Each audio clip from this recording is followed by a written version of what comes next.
welcome back to my channel. My name's Rachel and this is Stitched Up. So welcome back. It's been a while again. I am so sorry. I'm just such a rubbish vlogger at the minute. I've been super busy with work. Work's been very difficult, I will admit, but you know, I do have a really stressful job, and yeah, a lot's happened in the last few weeks since I was last with you. I've had my hair cut, as you can see, and you might notice there's some pink in it as well. I have had the underlayers done pink. I used to have some pink in my hair a few years ago and I really loved it, and I've been toying with the idea of doing it again. So yeah, I had it cut the other day, had some pink put in it, and I'm really loving it. So yeah, Piper's here. I'll just tilt you down, you can see him. There he is, saying hello. And I'm back with you today to do a bit of a pattern review. So thought you might be interested in that. It's this, what I'm wearing, and this little beauty here. But yeah, before we get into that, just to give you a bit of an update, I have resigned from my job. Yeah, those of you that have been following me for a while will know that I seem to sort of flip from one job to the next. Done that a fair bit over the last few years, and since I became a advanced practitioner, I think I've struggled with finding the right role for me, and I'm sort of having this constant conflict between wanting to be really ambitious and get myself into a job that, you know, takes a lot out of me, as opposed to just doing something that I can just go to work, come home and then forget about it. And I'm in this constant conflict and never seem to really find something that's just quite right. And I think there's probably not the ideal job out there, is there? I think that's the thing. Anyway, this job that I've been doing for the last 18 months has been really good. It's been a really good opportunity and I've learnt loads, and I work with an amazing team. But I've just sort of got to the point where I've thought, you know, it does take an awful lot out of me, and you know, lots of things have fallen by the wayside.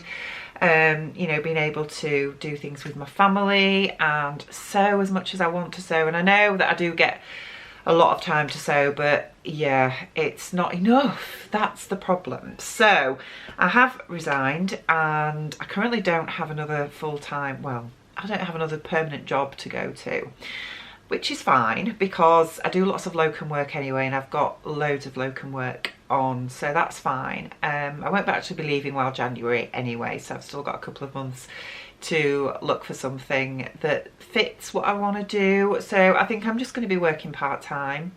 One of the practices that I've been locuming at for a couple of years now, on and off, is really keen for me to take a permanent position with them, and I'm considering it, but I'm not sure yet what I'm going to do. So I just need to take a bit of time to think about where I'm heading and what I want out of life, I guess, really. So yeah, I think since Isaac left and went off to uni in September, that's where I'm sort of at. So I've not really been in the right frame of mind to vlog, and I have managed to get a couple of vlogs out there over the last couple of months, as you've probably seen, but I haven't been vlogging as much as I've wanted to because I've just not had the headspace to do it. So I'm really sorry for that, apologies.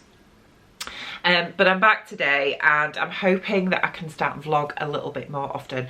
I am thinking about Vlogmas. Vlogmas is coming up, obviously. We're into December in a couple of weeks, which is just frightening. Don't know about you, but I have not even thought about Christmas yet. But I am hoping to do Vlogmas again this year, if you're interested. I have done it for the last 3 years on the trot now. 3 or 4 years? I'm not quite sure, actually. It might even be 4. And I really love doing it.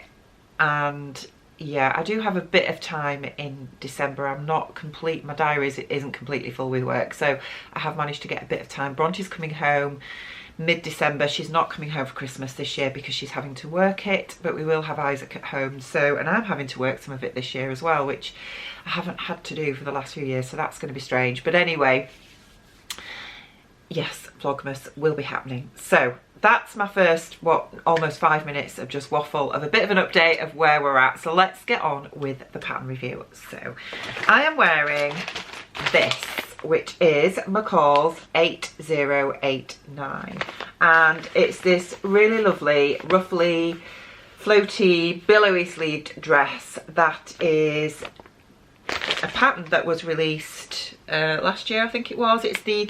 It's one of their named patterns. They did start naming patterns, girls' names, and this one is Andrina, and yeah, they did start naming them and they seem to have stopped that. It was obviously just a temporary thing. This dress has like a little mandarin collar that you can either have a tie on or not, or you can add a little ruffle to it. It's got a little V slit at the front with a facing, and it has different sleeve options and different skirt options as well. I did this version, which is View C, I believe.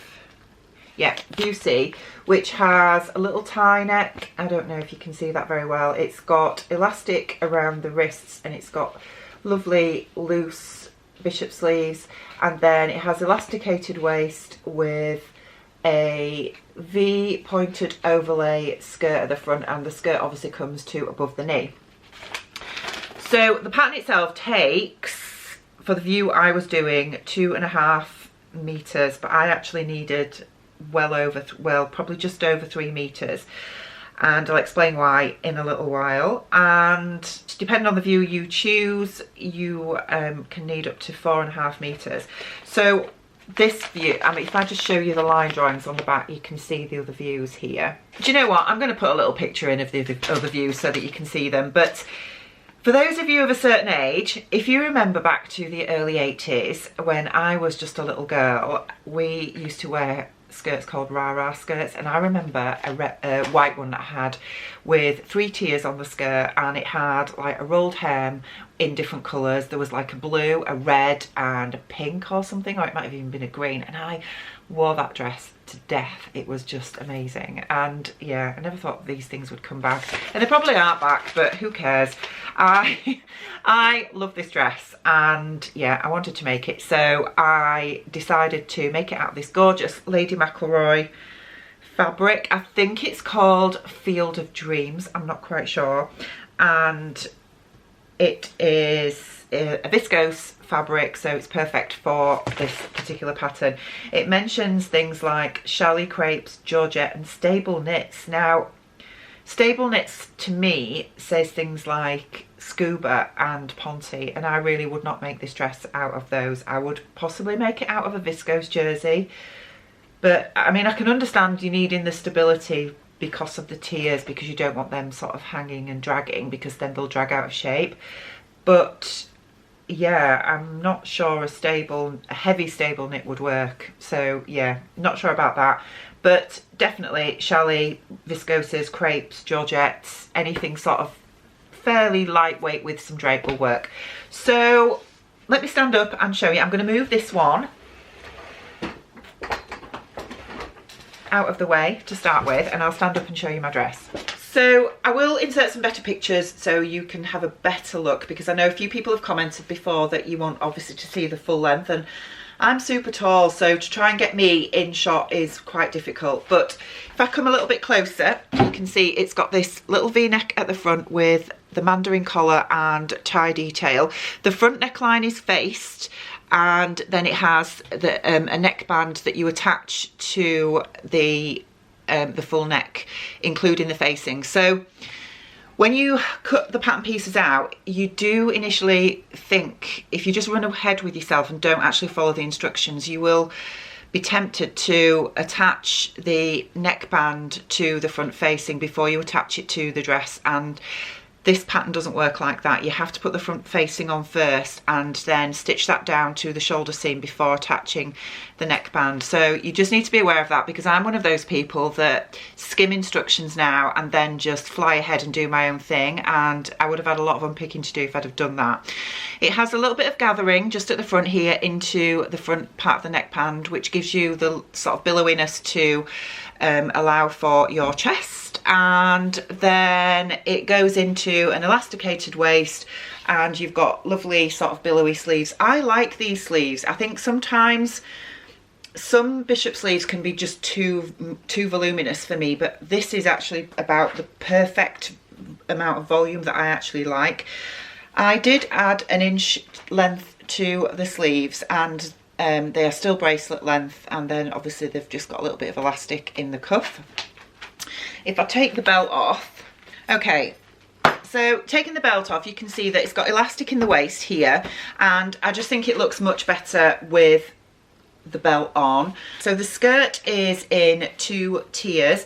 You've got the top tier, which comes down to a little V at the front, and then obviously the bottom skirt, and it's exactly the same at the back if I turn around. And what you will see is I did do a very narrow rolled hem on my overlocker. I'm hoping you can see that.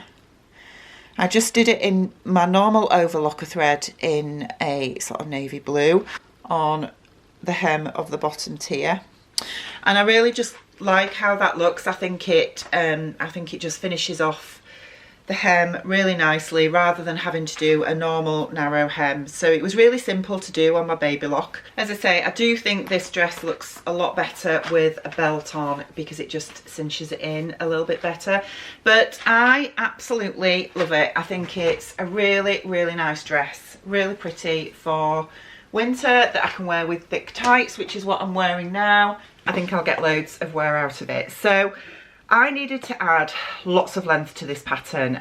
If you look again at the pattern envelope, you'll see that this is really, really short, and I did not want it that short for me. So I had to add 1 inch to the bodice, which is one of my standard adjustments that I always make.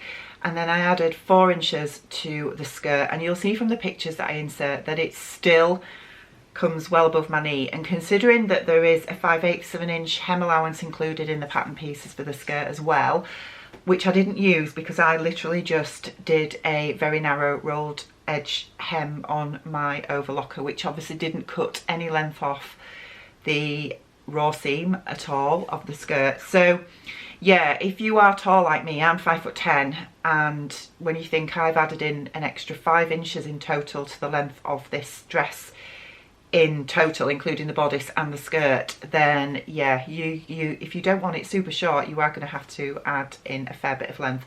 I would love to do a midi length version of this. I think that would give you a really sort of boho vibe, and I'm not sure about how to alter the proportions of the skirt, because with the overlay I added 4 inches to the bottom skirt and I added 3 to the overlay, so to try and keep those proportions right, and I think I more or less got that right. I think if I was making this into a midi length, I'm not sure how I would alter those proportions. I would probably, yeah, I think I would probably want the overlay to sort of my mid-thigh length, and then the longer skirt to midi length. I might try that and see how it goes, but I think it would take an awful lot of fabric because, as I say, I used 3 meters for this dress because I needed to add in that extra 5 inches, and I think if I was going to make it midi length, I'd probably need at least 4, maybe just a little bit more. So just to give you an idea of you know, the amount of fabric that you're going to need and any lengthening that you'd want to need, unless you want it super short or you are petite, then obviously you'd need a lot less. So when I'd finished this version, I loved it so much I immediately wanted to make another, hence here we are with my second version. And again, I used this Lady McElroy viscose that I had in my stash, and I can't remember the name of this, but I'll put it across the bottom of the screen, and it's exactly the same as the version that I'm wearing now. Again, I will put this on and put some pictures in of me wearing this version as well. I love this version, it's gorgeous. Again, really suitable for autumn and winter, I think. You know, despite this being viscose, with it being long sleeved, it's really warm, and yeah, it's lovely. It's lovely to wear with tights and boots. Excuse my Alexa there. And I just did exactly the same version with the ties around the neck and the overlay on the skirt. Again, I did a very narrow rolled hem on my overlocker, which again was just so easy to do. If anybody wants a quick little tutorial on how to do that, then I can film that and show you, that's no problem. Put elastic in the waist again and elastic around the cuffs, and yeah, it was fairly straightforward. The instructions are absolutely fine. I didn't have any issues with these whatsoever. What I would say is if you are fairly new to sewing, I would say, you know, it's probably not the easiest pattern to start with, because you're handling a fairly floaty fabric to start with, and yeah, getting the collar on, because the collar is hand stitched on the right side. You actually machine stitch it to the inside of the garment and then flip it over and then hand stitch it on top on the outside. So you need your hand stitching to be fairly, you know, neat, so that you can't see those visible stitches. And I don't mind doing that, actually. I find that quite straightforward to do and quite relaxing.